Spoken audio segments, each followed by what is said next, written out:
Well, howdy everybody, this is John Michael. Today we celebrate the two great Cappadocian fathers, Saint Basil of Caesarea and Saint Gregory Nazianzen. Now these guys were really close, but the Cappadocian fathers are important because they brought the monastic impetus of Egypt and Palestine into Cappadocia, and Saint Basil brought the great Basiliad, the city of God. They called it the new city.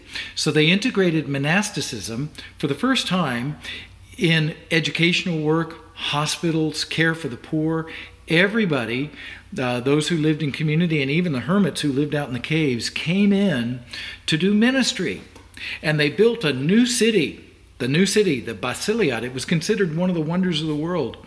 Thousands and thousands of monks and sisters out there living the monastic life and ministering and bringing the gospel of Jesus. So what does that say to you and I? Well, we've got to be rooted in prayer.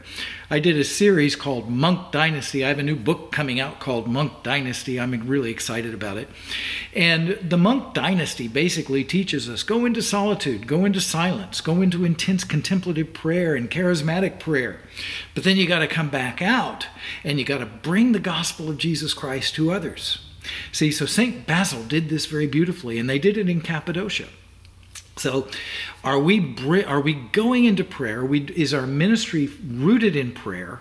But then are we overflowing out into ministry and leading other people back into prayer? If you don't begin with prayer, deep prayer, well, then you don't have anything to share. You can't evangelize till you've been evangelized. You can't give what you don't have. You've got to have that relationship with Jesus Christ. And that happens through prayer before you can give that relationship with Jesus Christ to anybody. So that's my prayer for you on this day. I love you so much. Have that balance between contemplation and action, between prayer and ministry. And then we're going to see our ministries come to life because they're coming forth from life, which is that contemplative union with Christ, the author of life. I love you guys so much. All things are possible with God.